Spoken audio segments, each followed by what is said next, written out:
জয় রাধে, জয় রাধে, জয় রাধে।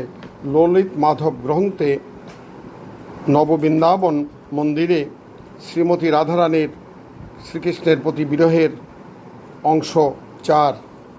শ্রীমতী রাধারানী কালিন্দীতে প্রত্যাগমনার্থ প্রবেশ করেন।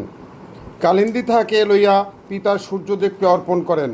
সূর্যদেব তাহার ভক্ত সত্রাজিৎকে শ্রীরাধা প্রদান করেন। সত্যভামা রূপে শ্রীরাধা প্রসিদ্ধ হন।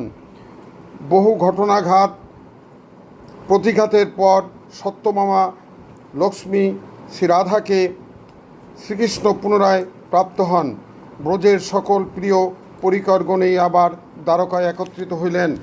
পরম আনন্দের উদয় হইল। তখন শ্রীকৃষ্ণ শ্রীরাধাকে কহিলেন, প্রাণেশ্বরী রাধে, প্রার্থনা করো, তোমার কি প্রিয় কার্য করিব?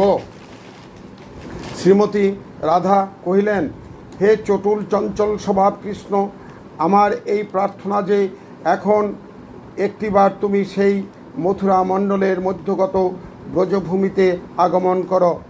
বৃন্দাবন এখনও তোমার লীলা খেলার স্থানসমূহে সৌরভ বিকীর্ণ করিতেছে। বৃন্দাবনের বন সকলের কত শোভা মাধুর্য ভরা, ব্রজের সৌন্দর্যের তুলনা নাহি।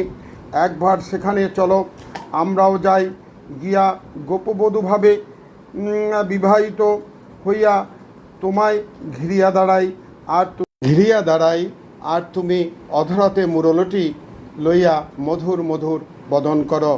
তোমারও চরণ মোর ব্রজপুর ঘরে, উদয় কর হোক যদি তবে বাঞ্চাপুরে। সেই ভাব সেই কৃষ্ণ সেইও বৃন্দাবন, যবে পাই তবে হয় বাঞ্ছিত পূরণ।